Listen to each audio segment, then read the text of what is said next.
मीरा जिले के कुसली गांव में इसका क्या होता है, जन्म होता है।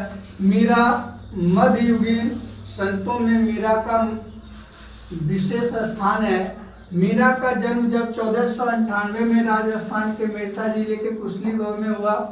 मीरा को कृष्ण से प्रतीकात्मक प्रेम था। मीरा रत्नश्री राठौर मतलब जोधपुर के शासक रत्नश्री राठौर की पुत्री थी।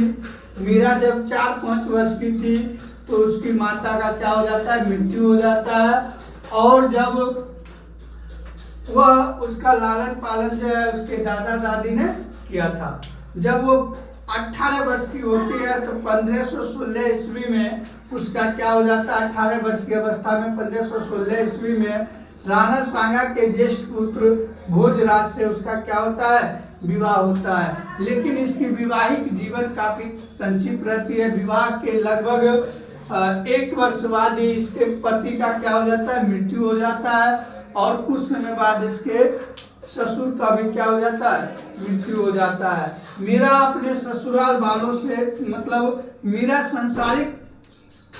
संसारों से मोह त्याग कर कृष्ण भक्ति में लीन हो जाती है, जिसके कारण इसके ससुराल वालों ने इसे कुल की मर्यादा का विपरीत समझा और वह कई तरह के अत्याचार से इसे मारने का कोशिश किया, लेकिन कोई भी उसका कुछ नहीं कर सका। इसलिए मीरा कहने लगी, मारी मारी ना मरू मेरे तो राखन हाल। तो इस तरह से उसकी भक्ति और बढ़ गई और वह भजन में भी जपने लगी, मेरे तो राखन हार दूसरा न कोई, जाके सिर मुकुट मेरे पति सोई।